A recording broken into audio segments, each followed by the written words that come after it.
Hello and welcome to very exciting, the inaugural episode of the You Matter podcast.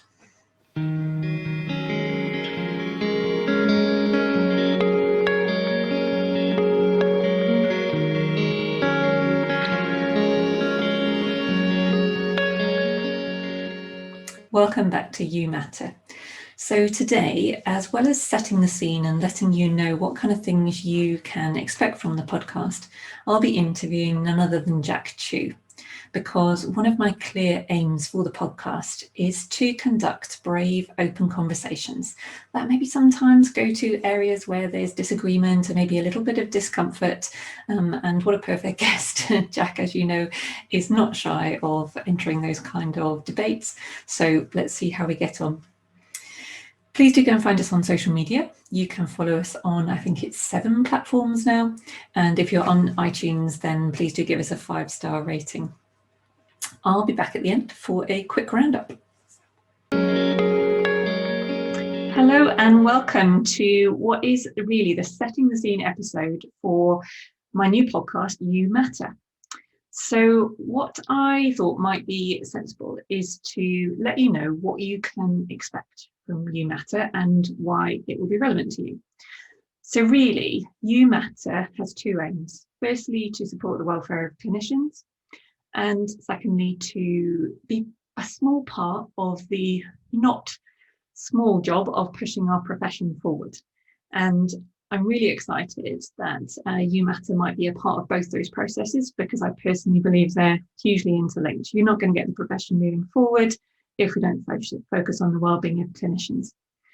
So this process started a long time ago for me, but about 6 months ago, I contacted Jack Chew, who's sitting here next to me, and we started having a conversation around topics of self-care and self-compassion and burnout. And I think it was an hour and a half conversation. It was brilliant, and could have gone on for 2.5 hours, I'm sure. And Jack, at this point, perhaps you could let me know, what was it that grabbed you at that moment and piqued your interest? Yeah, absolutely. No, it was a fascinating conversation. It don't feel 6 months ago, but lots happened since, I guess. The big thing was for me that it felt like your project, your outlook, and your passion for both your analysis and your proposed solutions in this space was something that we've been reaching and touching on now and again with some of our other work, but never for long enough. We've never lingered there long enough to really make the meaningful difference that we want to, and never been able to sort of speak compassionately to the circumstances that clinicians are in. Some of our work people recognize themselves in, but it's never been really focused enough around them. It's naturally and understandably, we've been concentrating on the patients, putting the patients first, etc., on the clinical reasoning side. That makes sense, individualized patient care, but sometimes the clinicians' well-being doesn't really sit well in that always. However, at this moment in time, we're speaking in at that point, especially in the depths of the pandemic, it was so clear that was a real vulnerable point in the industry. And so your work really spoke to something that we've been struggling to. And therefore, we then worked out that there was such compatibility of values that a collaboration would be perfect, and that You Matter would fit so well amongst the family of other work that we do. And therefore, to do that as a true collaboration and to nest it within our other clinical and educational podcasts. Yeah, and it's a really good point. I think there's few people that would actually argue against the wisdom of bringing self-care into healthcare, but it's actually, when you start looking at it, it's not the easiest thing to marry, is it? There's resistance, there are problems with wording and preconceived ideas, and this is something we're going to touch on later. But I was really excited to kind of see the light of maybe finding a way through that conundrum. That's what excited me. Yeah. So just to let those of you listening know, there is a particular reason that I got Jack here today. So I think You Matter will be an ideal platform for all sorts of things. First off, it will be really important to tease out what genuinely is important to you guys. So I can have my opinions based on my 20 years experience of struggles I've had, struggles I've witnessed other clinicians having over this time. But at the end of the day, I think what's really important is to find out in a comprehensive and diverse way what is going on for you guys, What are you struggling with? What do you love? What do you want more of? What do you want less of? What do you absolutely adore about your profession? And what do you hate? Let's really get these things out in the open. It will also be a really good chance to pick apart some headline topics, things like burnout, imposter syndrome, identity problems, vulnerability, words that are bandied around hugely at the moment, but I think it's really worth spending some time on those and really making sure we understand what they mean to us as clinicians, as opposed to perhaps in the general population. The third aim, and this one is really dear to my heart, is that it's a platform for somewhere where we can have really honest, brave, open conversations. Now, I talk about this a lot, and Jack actually talks about it in terms of getting all the cards out on the table. That's your phrase, isn't it, Jack? But sometimes it's easier to talk about than actually do. And I'm really determined that that happens on this site, because I don't believe that we're going to move forward as a profession on some of these sticky topics, some of the places we got stuck in rather ideological stalemates. I don't think we're going to move on unless we're brave enough to actually get into these conversations, stay with them when they get that uncomfortable, and then see if we can move through them. So Jack and I have had lots and lots of conversations, and I have to say, for the most part, we agree on an awful lot of things, but there are what I've come to think of as our edges. So if you like, the extremes of what Jack might represent and the extremes of what I might represent. And we've touched in those areas occasionally in the past. And I think we've kind of sometimes gone into them a bit and then politely withdrawn. So this episode is an unashamed determination to go into those edges, to stay with them and see if we can come out the other side. So if it all goes blank and quiet, you'll know that we failed miserably and one of us has just press stop and run out of the room, but I'm sure we won't end up there. So Jack, how's that sound to you?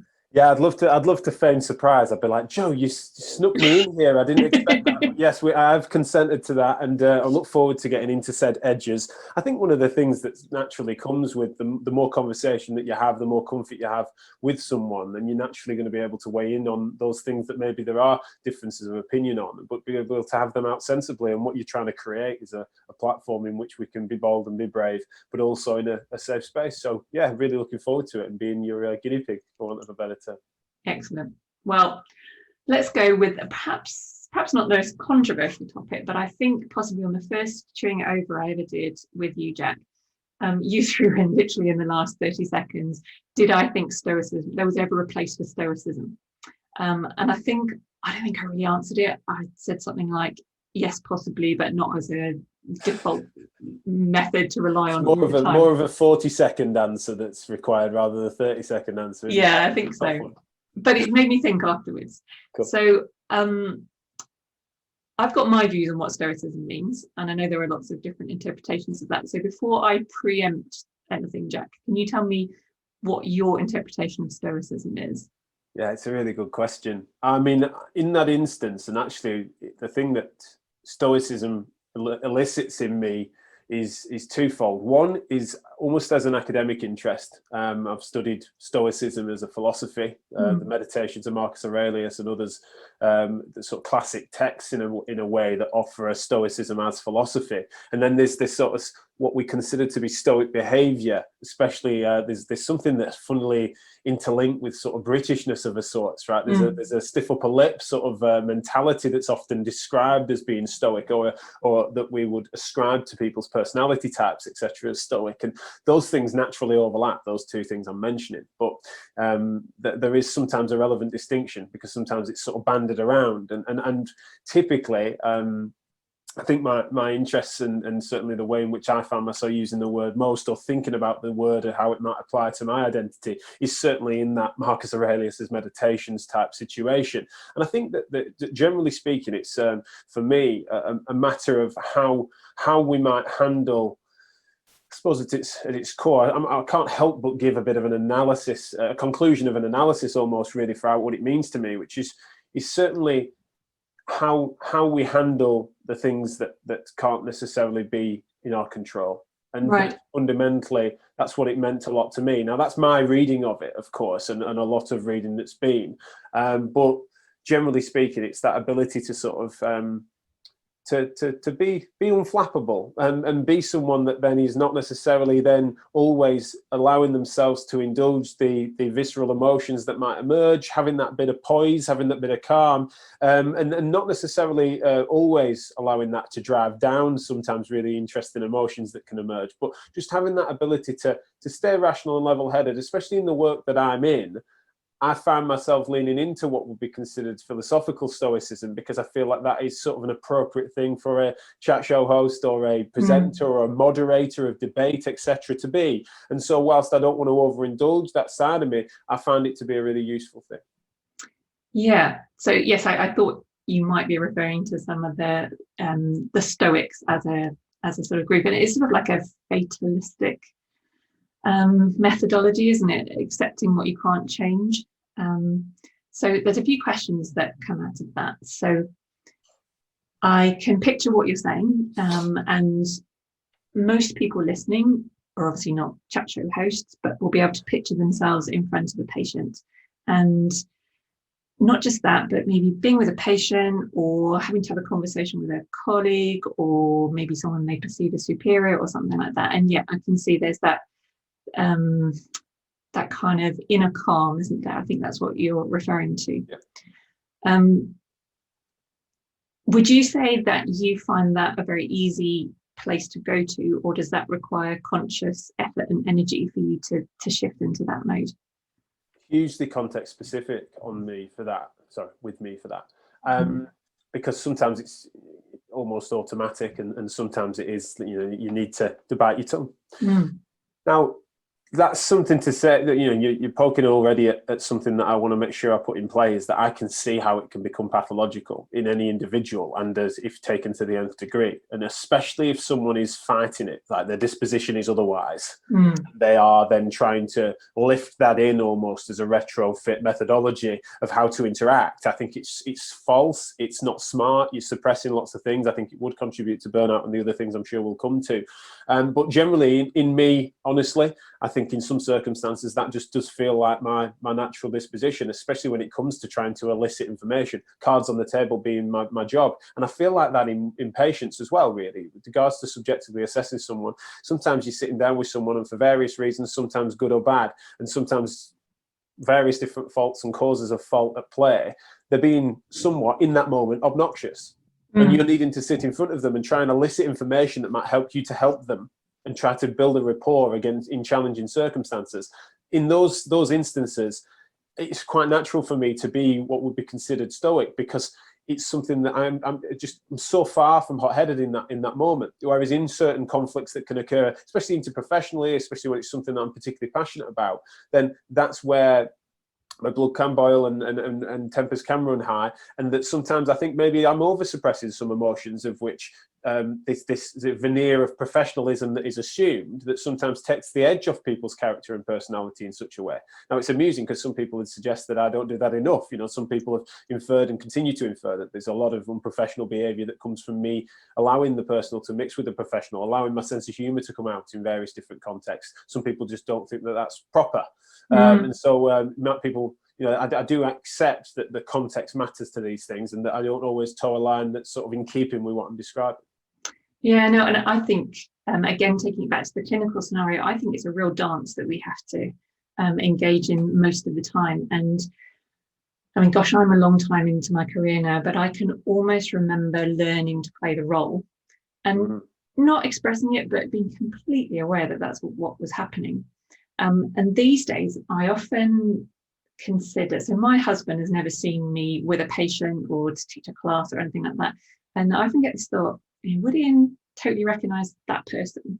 Right. And he wouldn't, because it's slightly different. It's authentic Joe being a physio, but it's definitely a persona. And like you, I don't find it consciously difficult to go into that calm mode. And I think it's partly respect for the patient and the scenario and whoever you're with. But let's just say for a moment, there was a person with a predisposition more along the lines of what you've just indicated, that some people don't find it easy and natural. You could suppose that there's kind of a chronic stressor going on there. So there's you're having to either suppress or maybe sometimes even build yourself up to be in that situation. And part of self-care in my world would be to process that afterwards. So throwing it back to you, are you someone that needs to decompress after being in that mode for a long time? I mean, say you'd done a really long complex clinic and you'd had to be in that professional, let's call it stoic mode or maybe back in your NHS stage, and really stressful situation on wards and everything like that. Would you be someone that would ever consciously then go, okay, I can feel the stress of that situation or the pressure build up, now I need to go and decompress it? Yeah, you're right to hark back to my NHS time, which isn't that long ago, because in the current moment in private practice with my name above a door and the context that comes with, then you're less likely to be in that situation because you've got less pressures changing your identity and things. So you're right to hark back to that. I think that's a great point. But even then, I'll admit that my style is such that those patient interactions, even in the intensity of it, and sometimes I'm not the most administratively organized person, and therefore sometimes those back-to-back clinics are the things that I need, because it's the gaps that will break me, right? That's the thing that keeps me to time, that helps me to diary manage, right? It's sort of a makeshift industriousness that gets put into my diary. That juices me up, if anything. I'm sort of energized. Even the challenge and the complexity, especially the patients that I've come to see, the complex second opinion work and the advanced practice triage work that I was doing the last time I was in the NHS. If anything, no, I don't necessarily have that craving. I think one of the things that I do need to do is come back down from that, right? It's not always appropriate. So it's slightly different. It's not that I need to do that to de-stress. I need to come down from that because I'm extroverted at the 99.5th percentile anyway, and that sometimes that it's certainly not conducive to good sleep. It's not conducive to you don't need to burst through the door and be all giddy and hyper every time you come home. It's not appropriate. It depends what you're going out to do, and so sometimes that need to just calm back down is actually not necessarily as a matter of de-stressing, but just because there's almost that sort of heightened arousal that's going on. Yeah, you couldn't keep that energy level up. Exactly. Or it may not be pleasant for people around you. Absolutely. Yeah. So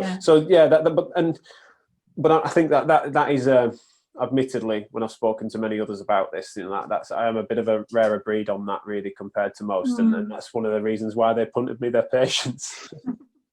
Well, I mean, if I go back and give you the courtesy of answering your question a little bit more thoroughly, as to do I think Stoicism is relevant and necessary in healthcare, then yes, absolutely. And I think through the nature of this conversation we've just had, for some of us, it's a natural state, and Stoicism may sometimes mean being calm. It may sometimes be understanding that you're the one that needs to raise the energy level to cope with the scenario. But I would say that because for me, self-care is so much about self-knowledge, I would say have the insight as to how you function and understand exactly as you just described, do you need to bring yourself down, or on a different day when actually you've really had to remain calm and suppress things, then I don't know, go out and run, dance, punch a punch bag, not somebody. Something. There's this kind of, I don't know if you know this notion, Jack, of moving through the stress tunnel. It's an analogy for actually processing things that might stay in your body, emotions and thoughts that if you don't process them might stay there. And I haven't heard that, but I can. Yeah, that's deeper discussion for another time. Okay. Anything else to say on Stoicism, or have we done that one? I suppose no. It's been a really good way of going through that. But I think what was interesting is that didn't emerge as some sort of gotcha at the end of that initial podcast. It's our first public conversation, but also it was kind of that over the course of that time, as well as on the back of private conversations that we'd had, I kind of a penny dropped in me, and I thought, this is my suspicion. It was a loaded question. My suspicion is that Joe's very skeptical of Stoicism, especially the mask-based, almost the obligation that people's they go against their own instincts in order to retrofit this falseness that can be Stoicism. And so it was kind of that made me then, I think, blurt that out when we didn't have enough time to cover it thoroughly, was because it was something that actually, you're right, in our professions and across medicine, you're kind of in this situation where Stoicism is something that's sort of the default. and the expectation, and therefore dehumanizes people in many ways when that's not close to what their natural characteristics might be. And so that falseness carries through, and it's not good for patients either. And so I suppose you're one of the first people that I've really noticed bravely prick at that. And, whilst it certainly didn't wound me, I suppose one of the things I was wanting to put in there is that as long as it's not, for some of us, it's not a mask. And in certain circumstances, I think it needs to keep its place. Yeah, and that's what I mean by the dance. Like I say, out of respect for the patient, a certain amount of stoicism is required. And then there's that letting out of yourself at the appropriate moment, and not in an uncontrolled way. I'm all about vulnerability and being authentic, but you have a person in front of you and they are in your care, and you've got to understand when and where. But then, out of respect for yourself, you need to know what to deal with it afterwards, how to deal with it afterwards. Okay, so if you move on to another topic, okay, hand on heart, when I first spoke to you, I didn't expect that conversation to go well. I didn't actually know a huge amount about you, but I assumed that your receptiveness for the stuff I wanted to talk about, I didn't expect it to be as great as it was. Now, in the introduction, you've explained slightly how that came about, but let's take both you and I to our extreme. So you're a young male physio with a background of a reputation for speaking your mind. You've been quoted in all sorts of ways, good, bad, indifferent, I'm sure. I am a middle-aged female, fairly quiet, 20 years into my career, fairly introspective, with this interest in the, let's call it the fluffy side of things. On paper, that conversation should have gone really badly. So in your mind, why didn't it? It's a really good question. I think the sort of baseline openness that we both have and intrigue meant that it was kind of destined to at least go well enough for it to be polite. And that's worth saying, right? You're coming at something where both people truly wanted to understand each other better. And then, of course, it went beyond that, where we kind of realized that there's a massive compatibility of values there. I think that some of those stereotypes, unfortunately, just don't play out, especially in both of our cases. And I think that's worth us just flagging, because sometimes they can be useful proxies in a moment. But generally, this is why stereotyping and prejudice is not a smart move, as if we needed to say it. But in this instance, it's something that I think there is, especially when it comes to the public-facing side of what we're often doing. Certainly there's many hundreds, now thousands of hours worth of my broadcasts and stuff that kind of mean that there's a cartoonish caricature of me or people like me. And I understand some of it. And the big thing I have to put in play is that I am confrontational. And that is it is bizarre to some. And it feels that is something that they've never considered confrontation as a valuable professional tool or a mechanism of education.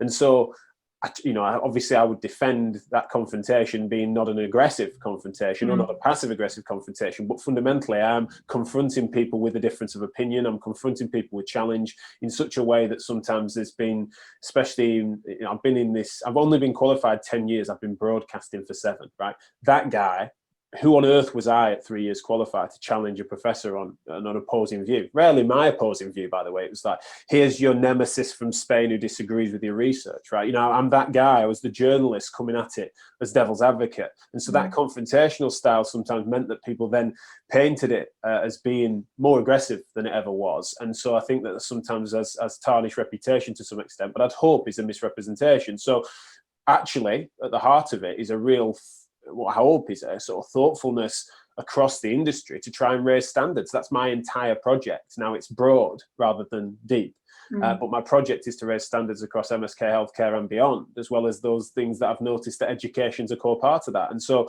my whole shtick, really, the people of which I want to inspire to deliver quality care of course I care about their mental health, and of course I care about their well-being, that they avoid burnout, that they're enriched and rewarded by the profession or the industry at large. And so that's part of my project. And I think that people sometimes miss that because they sort of maybe wondered whether it was my way or the highway on a narrow clinical level, and that was my only interest, which is actually no, it's the key vehicle for delivering quality care is other humans, of which I care about their well-being. Yeah, and I think that's where you and I did realise there was huge crossover, because essentially we're both about accountability. We both want this profession to move forward, but with the recognition that that just isn't going to happen with burnt out, overwhelmed clinicians. And it's also not going to happen if we can't get over this defining of ourselves and move on from these circular discussions that just don't go anywhere.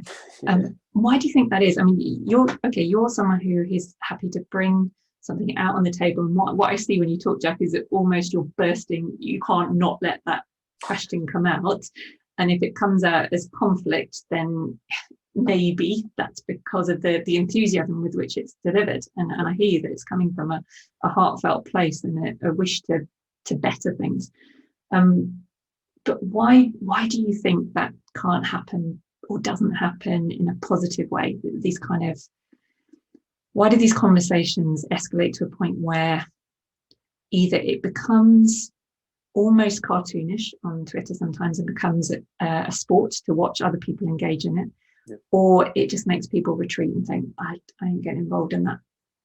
Yeah, well, it can be varied, and it can, again, be quite specific to the individual cases. There's so often, like at least 50% of the time that we all witness that, there's often history.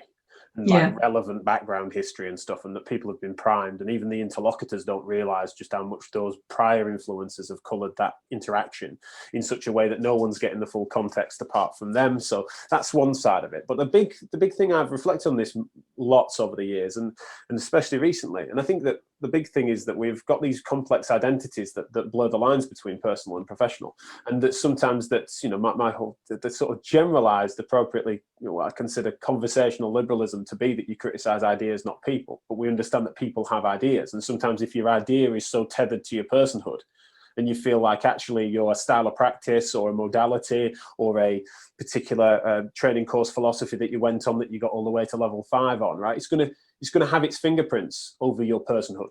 And so should it really done well in healthcare. That's the funny thing, really. A quality clinician is starting to colour there isn't those crisp lines to me between personal and professional. And therefore, when an idea is criticised, critiqued, or even satirised at its most lampoonish, you're kind of in that situation whereby it's going to wound. And so essentially, that's one of the things that I think provokes these circular arguments, or we don't make significant progress, or we have to go back over it again every couple of years, is because of that.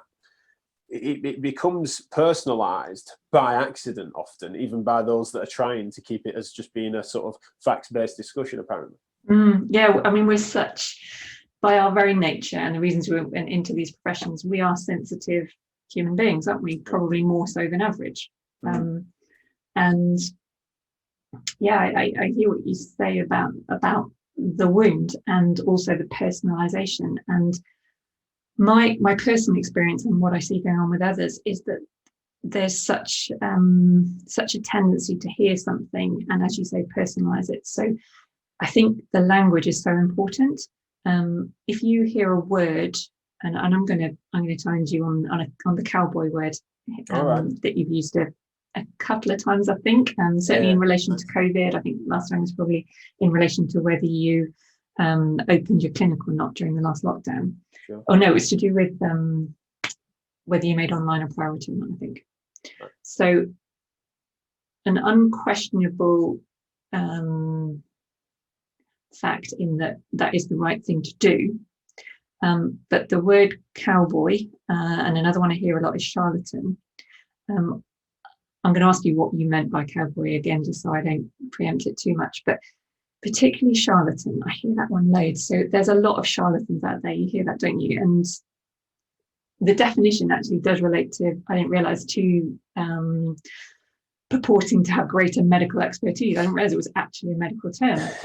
So someone trying to pull the wool over somebody else's eyes, and that's quite a personal attack. And it's often, that word particularly is often used to almost demonize somebody in their whole being. And there's I love Brené Brown, so she makes a distinction between exposing a wrong, which might make someone feel shame, and quite rightly so, because it makes them reflect and think, okay, yeah, was I out of order there? Are my systems in place? Should I change it? As opposed to, you are something, which is shaming someone as an individual. And so before I go too deeply into that, when you say cowboy, what did you mean in that context? Well, can I go to charlatan first? Yeah, sure. There's a really relevant distinction between what I refer to as cowboys in the profession. It is a turn of phrase I use often. And charlatans, which I speak about less about, but typically there is a really relevant distinction there, is that charlatan, and you're right to look into it as being, it's a medical term for someone that is literally knowingly deceiving and lying to patients, right? And this is what's funny, is that snake oil salesman is another phrase that's used, is that the charlatans of old would sell snake oil as if to infer that this is a magic elixir. It is a knowing deception. Yeah.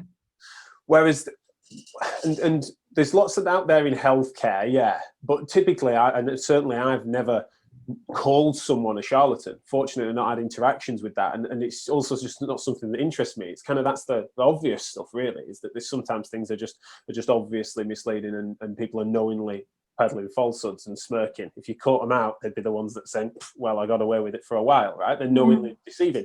Whereas what I'm describing as cowboys is people that are, and maverick's another word I use quite a lot. And and so it's that people that feel that their sense of the world, in medical terms or in evidence-based terms, their reading of an analysis of what is good is so that they are right and everyone else is wrong, that their subjective opinion trumps any objective facts that might be emerging, or that they don't feel that they need to be accountable to a counter narrative. They're not ones that want to get all the cards on the table because they know what hand they want to deal, right? It's that I consider to be cowboys, and that can apply in policy. So it can be someone that just says, look, I know just how good these healing hands are, and so I'm not keeping my patients away from these because that's cruel, right? They're not knowingly being deceptive, but they're also saying that all the public health advice, all the suggestions that people are having, yes, you're suggesting that only urgent patients should be being seen. I mean, talking lockdown one sort of scenarios, right? When we thought there was loads of surface transmission and we thought this was the second coming of Ebola, right?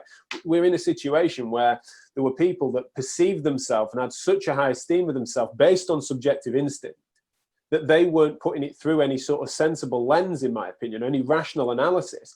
That for me is a cowboy. Now that can apply clinically as well. So that's on a more policy and behavioral sense, but clinically it's someone that is just like committed to manipulation and ultrasound of chronic low back pain of 20 years duration with complex biopsychosocial needs, and that fundamentally their analysis is that patient's just not seen me yet. So there's an arrogance that comes from that, and the cowboy, the swaggering cowboy, is that person. Now, it's not a personalized accusation, so it's certainly another thing you won't see me doing is then calling people as individuals cowboys, right?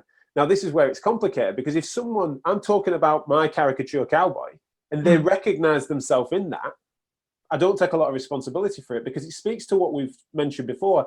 I'm really bothered about accountability, and I find them to be unaccountable. They're not accountable to our regulator. They're not accountable to our chartered bodies as physiotherapists. They're not often accountable to us as professionals, fellow professionals, because we're in this stoic politeness that no one's challenged them forever, and there's loads of places to hide. So that's why I often bring that to light. Yeah, no, and it makes total sense. I would challenge back and say, is that person that you're describing genuinely going to hear that and go, oh, that's me. Yeah, I better reflect on that. Because, if there is that component within, let's be honest, there is that component within healthcare. And if it's large enough, how are we going to reach them? Because that is part of the problem and why we don't move on, isn't it? Because it's always there. It's a position that's defended very strongly. And I'm not sure that those people do hear that stuff and then go, oh, yeah, actually, maybe that's me, because it's just not in their nature. I suppose one of the things that's to be said is that when I'm the vast majority of my work isn't this, of course, right? So the educational standards and speaking into sort of conditions or all sorts of stuff that we try to do to educate. So that's the majority of my project. However, when I speak about that, I'm not necessarily trying to change the mind of the person that might recognize themselves in that, or the ones that feel affronted by what I've said. It's highly unlikely to work, and it also strategically would be unwise. However, that's not what I'm doing there, and also not how I see this as being my long game. I feel like essentially we raise standards and make it harder for those people to hide. And also, I'm also sort of libertarian enough for me to feel like I would defend their right to be able to sort of spout that, especially because these aren't charlatans, right? These are people that believe that stuff. Yeah. Their ability to sell their labor onto an open market for that, for what I consider to be, ill-informed, non-evidence-based practice, I actually would really defend their right to do it. In fact, locally, I have done in some instances, right? But it's something that there is a real difference between them doing that and them corrupting otherwise legitimate evidence-informed professions, and also them slipping the net of any sort of basic regulatory framework under the guise of professionalism. So there's a massive difference there, and especially when it infiltrates the health service, because that's healthcare I'm paying for. So I do get a bit more passionate on a policy level when there is someone that is what I'm considering to be on the clinical level being a bit of a cowboy, is that if they're then doing so on the public purse, then I think it's only reasonable I have something to say about it. Yeah, and I hear that you're talking more about being a big shining light, or shining a light on best practice, to the point where I guess the optimist would hope that eventually the most entrenched person is going to look up and go, actually, maybe there's something in that. Everyone seems to be saying the same thing. Maybe I should reconsider. I also came into this because I know that we're not meant to be too biographical here, but it's just that I came into this where the sort of norm of anyone that's sort of a public face in MSK was just doing that, was just shining a light on the good and hoping that then the shadow would cast large over the bad, and that would just raise standards automatically. It's the people that are all carrot no stick, right? And I get it, but I just don't see the world that way, and I think it's naive personally when people do. I can understand favouring carrot to stick. Yeah, I can understand shining a light on more good stuff than bad. I do that. I really try to, and I try and balance that even on a week by week basis, never mind over the course of a career. But generally speaking, I also feel that it's well worth not pretending that it's somehow professional to let those people exploit patients. And just before we leave this topic, I'm just mindful of another huge percentage of clinicians who are doing a great job, but because of their sensitivity and perhaps their own nature, would hear some of that stuff and overly identify with it and assume that it was them when it isn't.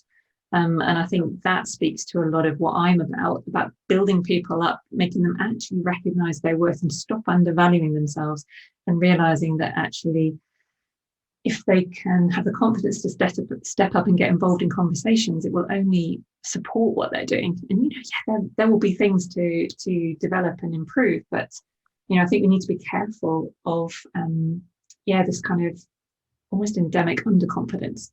Sure. Yeah, no, I worry about that too, and I also worry that there's no authentic version of my message that can sometimes cut through, and therefore I try and now approach it with a little help from my friends, which is exactly why we're working with you, Joe, and others. Right? So there are better suited messengers to that, because there's something about the style, there's something about the confidence that is that there is. This isn't a front, right? I have a genuine, pathologically high self-esteem that some would argue is arrogance, right? And that confidence that I have, especially around things that I've thought very long and hard about, is something that I can't necessarily just park for a second and come across as a bit of a bumbling ditherer, because that's just not be authentic. And that means that I can't necessarily be, no matter how I might try and rework it, an authentic messenger of that could help someone that's in that position you're describing, which is very common. And therefore, that's why I'm trying to give a platform and always trying to hand the microphone over to those that can cut through on that know that there's no aggro to my message, that there's nothing that's overtly confrontational for the sake of aggression. And I think that's how I'm having to tactically deal with it, is because that is a massive problem. And it's also one of the reasons why, not just in this project with you, but also with others in our network, is that we are simply a platform in which we can share further ideas, and they're very rarely our own ideas. It's actually championing what I call the actual experts in the room that have got deep knowledge rather than my broad interest. And I think that's where I'm tactically trying to go. But then when it doesn't mean that I'm not really aware and really conscious of that problem. It just means that sometimes I haven't necessarily got the tools to deal with that without completely corrupting some of the other things that I do feel passionate about. It's sort of the trade-off I have weighed it up.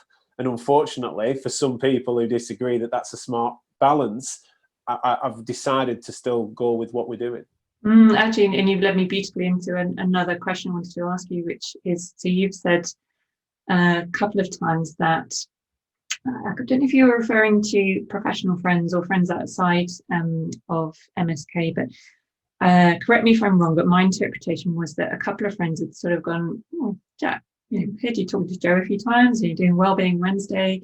What's that about? How does that fit with the rest of what you do?" And you feel free, Jack, to turn the table a little bit. And if that exposes some concern, cynicism, head scratching around my side of things, then yeah, what were those conversations, if you don't mind sharing? No, it's a good point. Yeah, there are sections of our audience that are really into their least favorite things getting pointed out, and therefore they are into the aggro, the confrontation, the setting up a box of popcorn and watching something play out pretty feistily on Twitter, right? They are the people, they're the saddos that rubberneck at car crashes, right? And that's the professional equivalent of which we have. And to some extent, my work has served them in many different ways over the years, depending on, funnily enough, it often confronts them as well. It gets turned on them, so they sometimes regret being as into it as they are. But sometimes that's one of the things that changes their mind when they're of that disposition. Now that's there because that's the sort of corner of my work that they've paid a lot of attention to. They've maybe sometimes missed the subtext, or they've skipped over the ones they didn't fancy. But generally speaking, the sort of individualized personal interest that we try to have and apply to functional rehabilitation on a patient level, but also thinking about the clinician not necessarily overburdening themselves with any narrow sense of responsibility. I don't know how they've missed that bit, but if they've missed that subtext, they thought that the work that me and you have been doing is something that is wishy-washy, fluffy, and a phrase that you've then brought to my life that I'll never forget now, which is too much sandals and candles, right?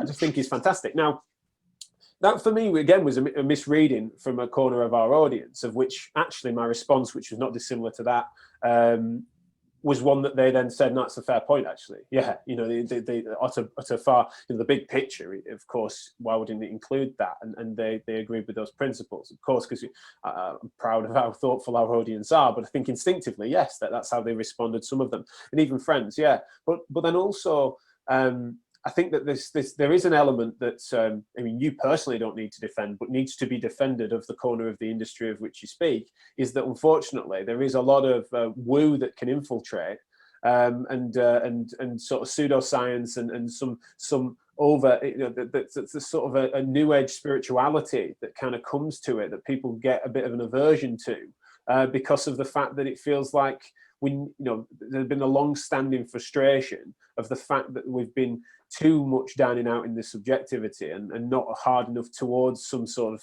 fact-based, evidence-based, objective discussion. So that it feels like people are worried about a drag back to anything goes mentality. Yeah. That people's feels are all that matters. And that's kind of something that admittedly does, it certainly encroaches into the self-care work more than it does into physics and maths. Do you see what I mean? If I polarize those two things, statistics is one thing that people get carried away on, but sometimes so is this notion of they're patting each other on the back and saying that you do you. I think there is sometimes something that needs to be defended there.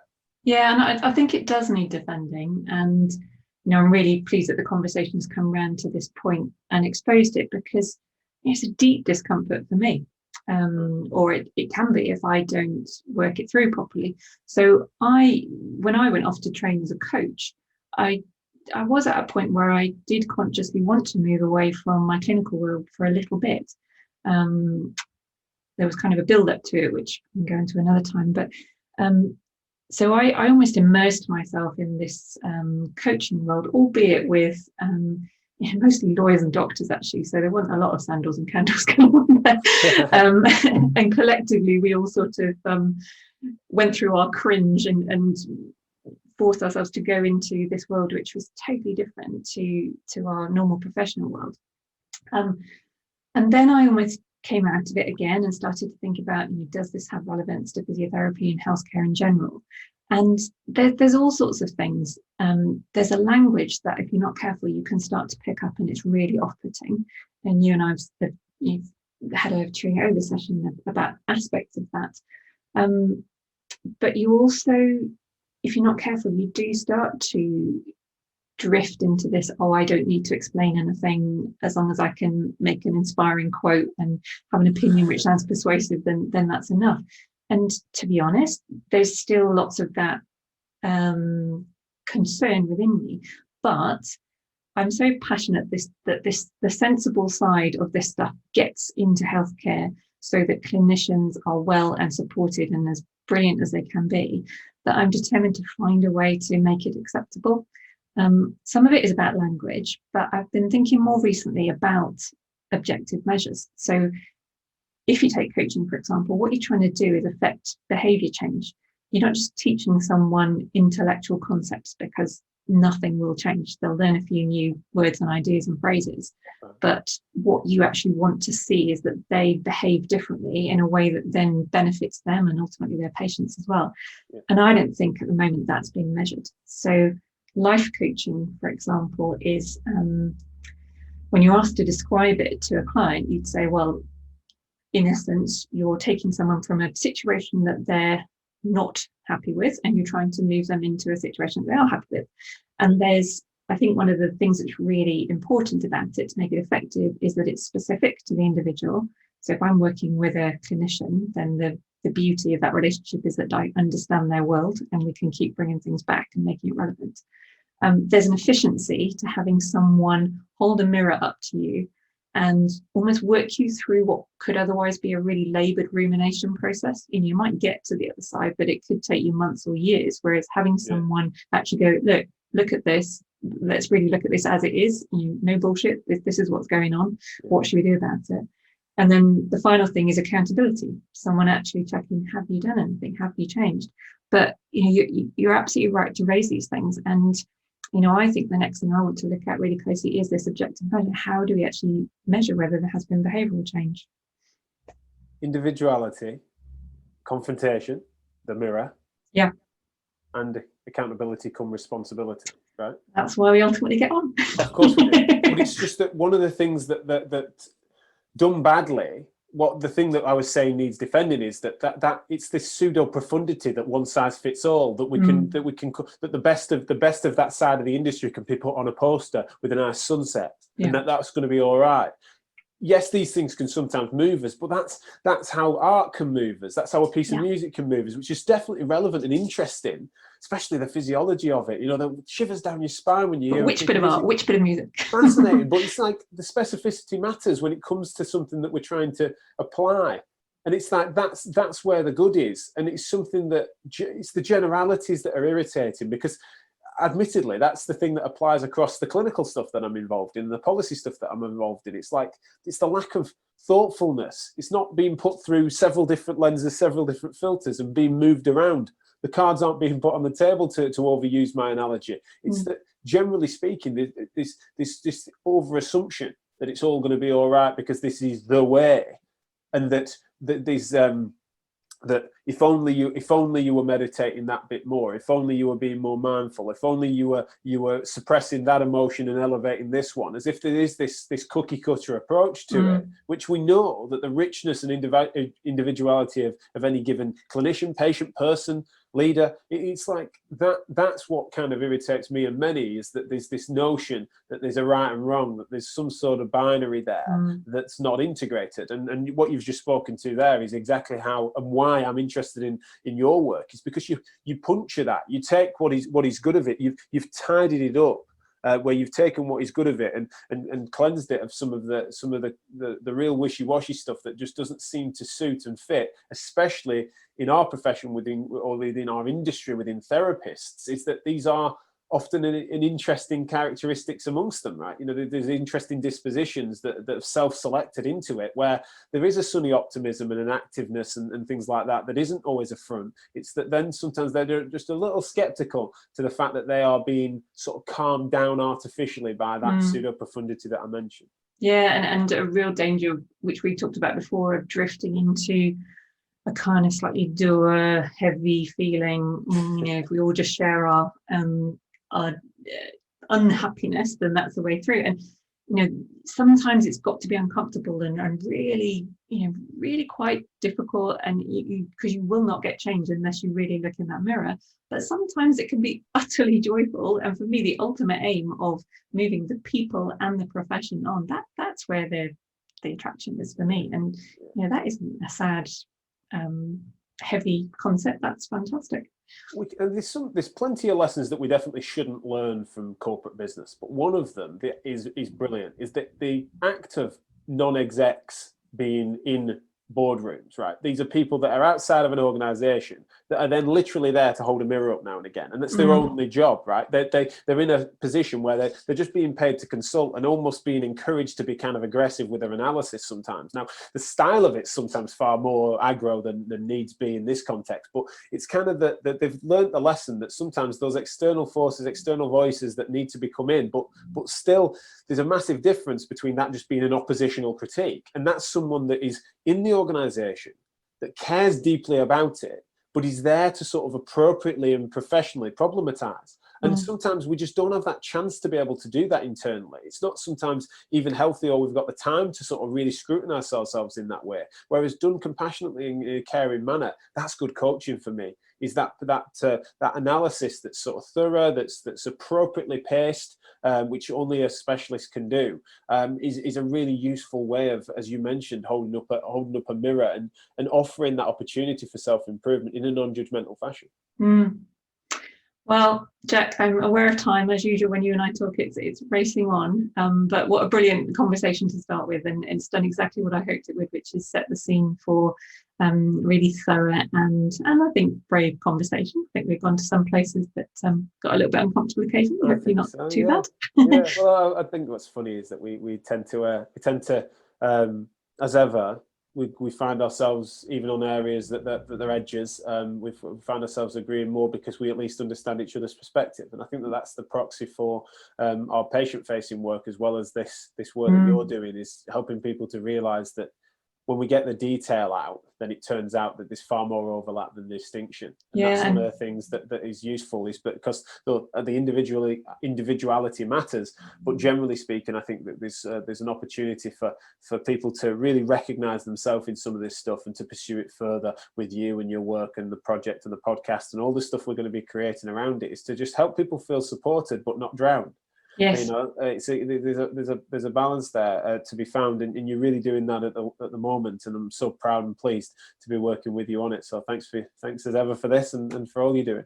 Oh, it's a pleasure and mutual. Thank you, Jack. Yeah, and I hope if you're listening to this and you've enjoyed the conversation, then please listen to more. But equally, you know, if you've got something to say and you're someone that thinks, oh God, you know, I don't ever want to be a podcast guest, come on, because, you know, as hopefully Jack and I have just shown, you can really get through some good stuff, and it doesn't need to be unbearably uncomfortable. I'll get you to a good place. I'll look after you. Absolutely. No, it's one of the things that's a big challenge of the platform that you've taken to far quicker than I did. You know, this is amount of broadcasts I've done over 7 years, but the way in which that comfort that you're able to bring forward in your guests is fantastic. And so I do encourage anyone to get on the microphones. You'd be surprised just how much you've got to offer, especially if you're giving any thought to these issues, no matter where you are on that journey. Me and Joe have been honest on other shows before and chewing it over on my daily show about the fact that essentially this is not us pretending or professing that we're all polished and we've got it all together. You know, it's not that. We're all on this journey, but I think that sometimes that disposition to sort of just have that bottled up and it shouldn't be therefore talked about is not one that's smart, especially in these complex times. And so yeah, please do engage with You Matter and any of the other work we're doing. Thank you. So Jack, you've done a little bit of it there, but you're always very kind and invite people to let the viewers know if there's, their listeners know if there's anything going on. But I mean, you've all got loads going on, but is there anything particular that you want to let people know about at the moment with Physio Matters or during over or anything else? Yeah, I mean, I won't reel them all off because, yeah, there's always that 10 ongoing. Quite a lot. Yeah, but of course, there's the Physio Matters podcast is now a network of which you can subscribe to the main feed at Physio Matters at TPM Podcasts across social media. But also, as this podcast and others are going to be part of that network, then only occasionally certain shows will be boosted on that, almost like it's a radio feed. And so please do find the individual shows that you like. Don't just take one of every 4 episodes. You know, subscribe to You Matter, to Massage Matters, to the At Your Cervix podcast, as well as our business show that we've just done with Rob Bevan. So there's lots of different things there that you can get onto. That's why it would be a list. But the big thing for us is just making sure that we reach as many people that want to be reached. And so Therapy Live is the other big avenue for that. So make sure you're tuned in for Therapy Live. Big show going to be going off in June, as well as smaller shows throughout the year. And so make sure you pay attention to that as being a sub-project of Physio Matters. And that's probably the main ones. I'm at Jack A. Chew on Twitter. That's the main social media I use personally, but also my Chewing It Over show goes out everywhere, every day at 12:30. Yeah, there's lots of stuff to engage with. Brilliant. Thank you so much once more, Jack. It's been really good fun. Nice one. Thanks, Joe. Take care. Well, thank you for listening. I really hope you enjoyed that conversation between Jack and I. As I expected, there were some areas of slight disagreement, but I'm really pleased that we were able to go there, pick them apart, and of course, as is often the case, find some areas of common ground.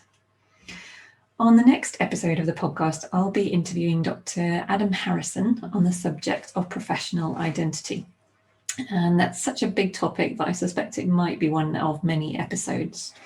So I really hope you'll be able to join me for that conversation. In the meantime, take care. See you soon.